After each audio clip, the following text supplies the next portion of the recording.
I like the person I'm becoming, and every time I look into the mirror, I see a great entrepreneur. Hello friends, it's another exciting opportunity here on Becoming. This episode is for you. I will be joined by Emmanuel Elias, who started Sneaker Masters. He has been doing so amazing. And this episode, I tell you, you have to sit, relax, and listen to his entrepreneurial mindset. Because one day, you don't know, you might become an entrepreneur and you might get one or two things from this episode. I love you so much, and please don't forget to subscribe to this channel. Until next time, keep becoming. Your journey of entrepreneurship has been really inspirational to me, and I believe to many others. Yes. You've managed to build a brand around Sure. a good brand, actually. Yes. A good name. Because, when you are on campus and you ask, where can I get sneakers? Yes. There is one name that comes to mind, Sneaker Master. That's so true. I don't know who you are becoming, but do you love who you are becoming? Do you love what you're doing right now? Yeah, thank you so much, Mr. Hech, for inviting me here. It's an honor to be on Becoming podcast. Yeah. And what I can say is I like the person I'm becoming. And every time I look into the mirror, I see a great entrepreneur. Wow. Someone who can inspire young entrepreneurs Yes. to even change the world. Okay. So I like the person I'm becoming. And it's because I've managed to align purpose and passion. Purpose and passion. Yeah.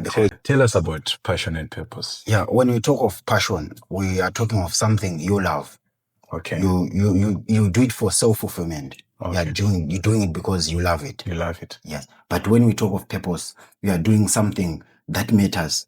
Yes. It's a must to do it. Okay. It's like you are doing to save others. So if you are having only passion and not having purpose, you are only doing for yourself only. For yourself only. So, but if you manage to have passion and purpose, you are unstoppable. Because I agree with you on this issue that you need to align your passion with purpose. Yes. Passion, as you said, is just about your self-fulfillment. Yes. But with purpose, it is something that includes others. Yes, for sure. And, looking into the world, if you are selfish, you will never ever. You never make it. You will never ever make it. And yes, for sure. You will never ever achieve your purpose, because people who work towards their purpose are people who are not selfish. Yes, for and sure. They love sharing. Yes. And Emmanuel, I would like to ask you, Yes, you can answer. About the results you are receiving in your entrepreneurship journey. You see, in school, for example, let's take in school, in science, right? Yes. We learn theoretical values, we have assumptions. Let's say, for example, the room temperature in this room, right? Yes. We can assume that is 27 based on just theoretical calculations. But when we come to the practical side of the experiment, you will actually find maybe it's 36 degrees, 37 degrees, right? Yeah, you have attended conferences on entrepreneurship. You have read books about selling. You have read books about business, Listen to so many podcasts. Yes, for sure. The results you are receiving now, and the results that you thought you were going to receive when you read those books, are they the same? And, I'm asking this because sometimes, some time ago, I used to feel like those motivational speakers, they just speak things that are not really working. But for you, did they work, those things you read about? Thank you so much. So as for me, we are not here to speak folktales. We are not here to speak motivational words. No. We are here to inspire based on true stories. What have made me achieve what I've achieved is I've, encouraged myself successful failure. Okay. When we talk of successful failure, is that I've managed to not to spend much of the time thinking and drafting, but encouraging myself to learn by doing. Instead of spending more time drafting, I've managed to start doing. You see, entrepreneurship is not a theory thing. I was listening to Vusi Tembekwayo saying that Vusi Tembekwayo from South Africa. Yes, I know that guy, and I listen to him a lot my of role times. model. Yes. Okay. He was saying you can spend most of your time reading about swimming, but if you take you to the deeper ends of the ocean, you can actually sink. Wow. Why? Because swimming isn't a theory thing. Same applies with entrepreneurship. Yes. Most of the people are waiting to graduate so that they can start business. But the very, very time to start businesses is now. Now. You start from where you are, practically doing. You see, you learn from mistakes. You embrace those mistakes. That's what we call successful failure. You see, I've failed a lot and I've managed to correct those mistakes. You see. Yes. So it's not about reading books. It's not about studying. It's about implementation of what you have read and what you have studied. You see, if you can only read and don't manage to implement it, it's useless. It's useless. Yes, and useless. I think the problem we are facing as Africans also, our education system, it focuses a lot on gathering information. But we are not implementing compared to like what Japan or the Chinese are doing. The students, at a very young age, they start practicing. They start practicing. They don't just focus on theory subjects. And I believe it's very key that as Africans, we start implementing, we start practicing the knowledge that we receive. Yes. So tell me, you have been in this journey. Yes. What skills do you believe every young entrepreneur must learn very early in their journey? One skill, first of all, one skill I can say is very crucial for every entrepreneur or every young entrepreneur. It's communication. Communication is a very, very important skill because if you are a businessman, there's no way you are going to say, I'm a businessman who is not going to sell. And for you to be a good seller, you need to be good at communicating. You are going to have conversation with people, with your customers, with your clients. Yeah, I truly agree with you because, I've seen that business is about relationships. Yes. And every relationship, it thrives on communication. For sure. So how should an entrepreneur communicate? How do you communicate? Like if you're an entrepreneur, you have to be like having a set of personalities that are different from a non-entrepreneur. What do you mean? When you talk of this, we are saying we have got the ambivert personality. We have got introvert personality. You see, we have got the extrovert. You see. So if you are an entrepreneur, if you are like an introvert, you are someone who doesn't like to talk with others. You see, you just want to stay indoors. You just want yourself closed. You don't want disturbances. You're an introvert person. I believe that is a disadvantage. It's a very, very disadvantage. You can't communicate with clients if you're an introvert. So when it comes to an extrovert, it's a person who talks too much, but these people listen less. They talk too much, but they listen less. So I think it's much, much better for an entrepreneur to be, ambivert. Stay in between. You see? So you're saying extroverts, they are good at talking. They are good at talking, but listening. Of which communication is a two-way. It's a two-way road. It's a two-way. Where you have to speak and you have to listen at the same time. Because you are dealing with customers. There's need for customer satisfaction. For sure. Okay. You see? For example, I have come with my product and can you buy this? I'm selling this. Yes. I have to listen to what you are going to say before I respond. You see? So that I understand, I deeply understand what the customer is saying. If you are someone who rush on to answering questions, you are someone who is going to miss exactly what the customer is saying. So you need to be staying in that middle, ambivert level. You don't need to be introvert or ambivert. So communication is very, very important when you are in entrepreneurship. Yes. Now I'm wondering if it's really possible to be ambiverted, but you need to learn how to. You learn. Yes, you learn how to learn. Yes, you have to. Yes. Okay. Then another a set of skill you need is network building. Wow. You see, it's a set of skill that to start a business, most people think you must have capital. You must have billions of dollars to start. But it's about networks, your relationships with others. When I started, I didn't have any money, but I have got friends who have got money. We have got money. So how are you, spending your time with others? How are you building relationship with others, with people around you? It's what matters. If you're an entrepreneur, stop being selfish.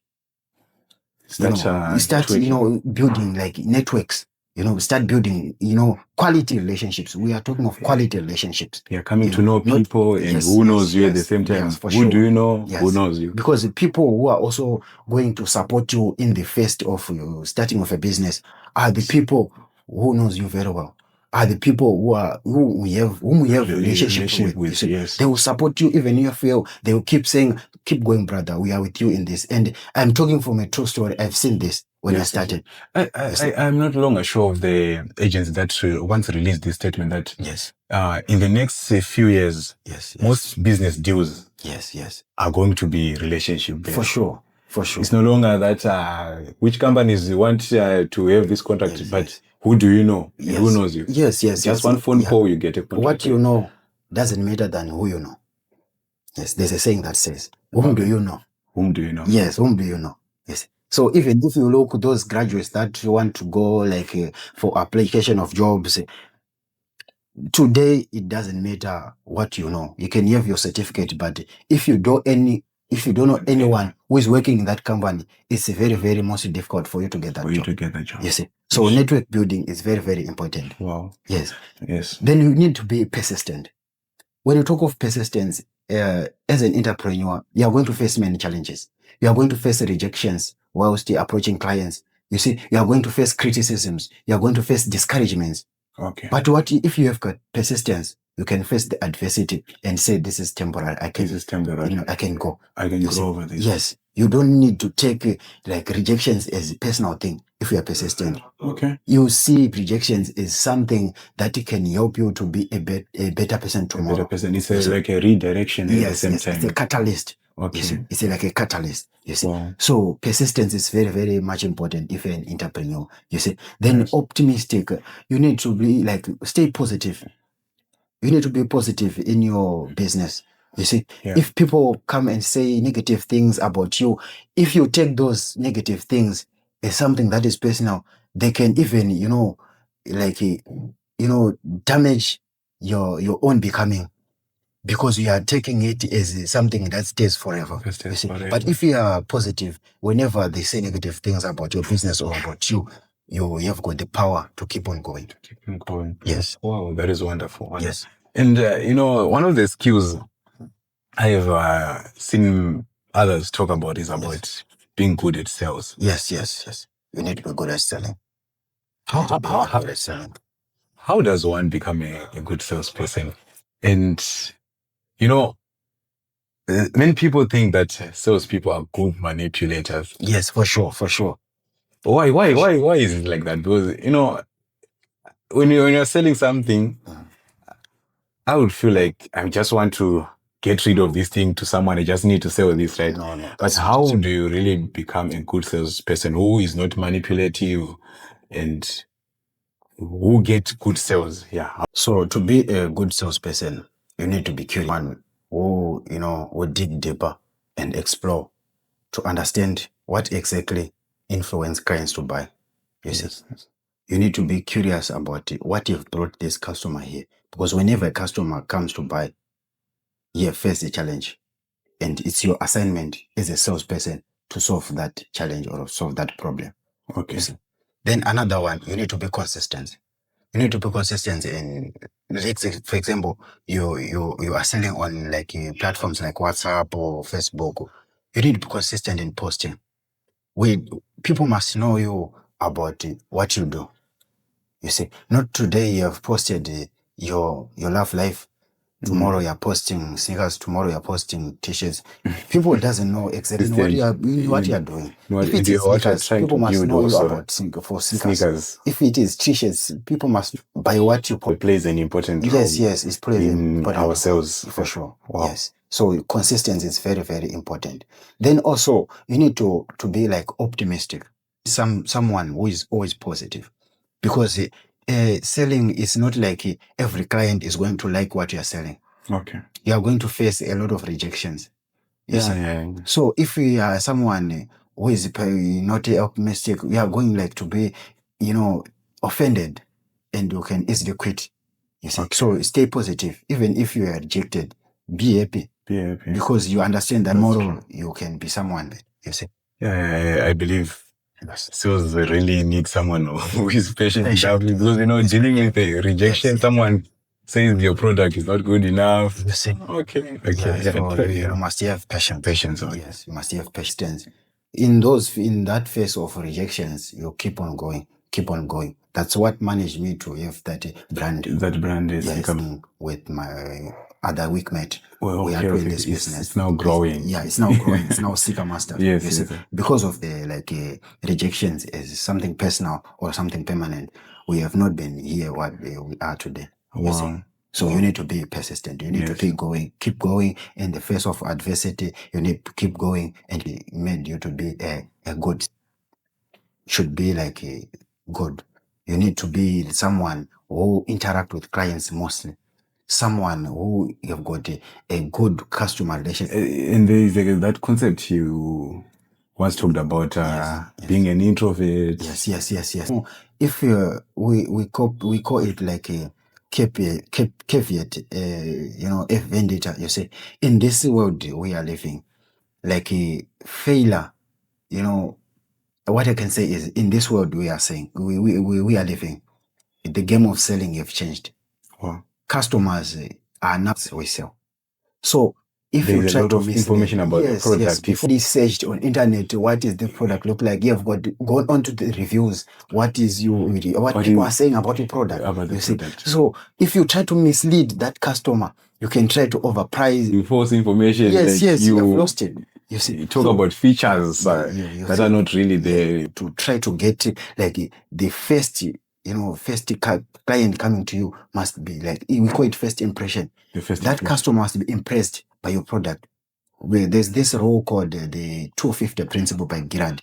If you go to get a first client like your product or satisfied by your product, you have got 250 people around that person. Yes. So you need to be much, clever in this game of selling. Yes. That is powerful. So I urge young entrepreneurs who are listening to this podcast to try, grasp these skills I have mentioned if they want to be good at selling. And not to be discouraged. Because people think when you talk of selling, we are just talking of vendors. Even teachers are sellers. I still remember when I was in primary, teacher used to say, if you come to my extra lessons, you can pass Form 4. They're marketing their services to us. But we didn't know that they are, they are also into this game of selling. You must, bear in mind that everyone is now into selling. Everyone is involved in selling. Everyone is now into selling. Wow. No matter what you are doing. It's not just like these physical goods. You can sell services. Services also can be sold. That is powerful. So, Emmanuel, tell me, there are misconceptions about entrepreneurship. Yes. There are things that people think people think that entrepreneurship sometimes, I would say, like some myths.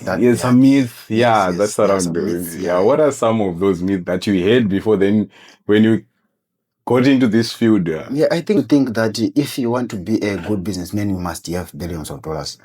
Okay. That's one is a myth. It's a false information. You need a lot of money. You don't need a lot of money. You don't need a lot of capital to be a business. To start a business. You just need what I've said, like good relationships. You can start.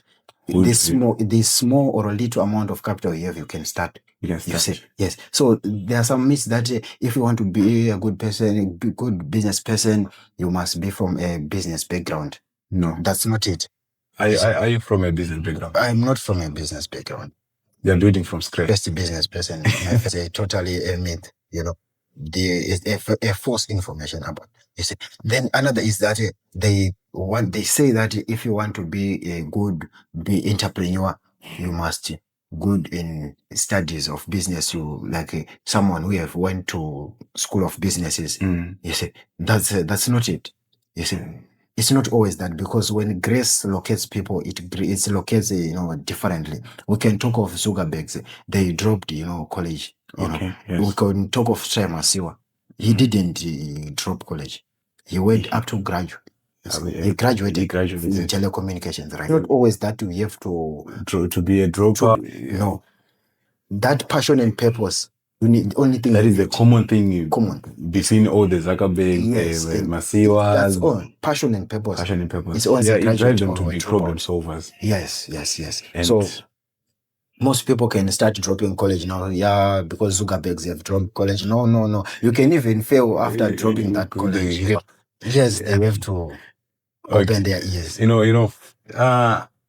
You really inspire me a lot because you are someone who is not selfish. Yes. Especially with knowledge also. Thank you so much. I see you are doing a lot on your social media posts. Yes. What is the best advice you have ever received? I've received many advices, but what I can say is the best advice I've received pertaining to entrepreneurship and pertaining to business is that go slow and build gradually. The brands we see today were not built in one day. Wow. They were built, for many, many years. So we can try to rush our things, try to rush our businesses. We want to be like those Elon Musk. So, those levels. It doesn't happen overnight. It doesn't happen overnight. Take your time. You need to take your time. You need to build your brand. You need to face those rejections and embrace those mistakes to the step as stepping stones to greatness. Wow. So go slow and grow gradually, and also enjoy what you're doing. You need to enjoy the journey. Yes, enjoy the journey. You need enjoy it. Don't just do it like for the sake of I need to post as many videos in 1 week so that rushing. I just have to enjoy it. Thank you so much, Mr. Hech. It has been a good time with you. Thank you. And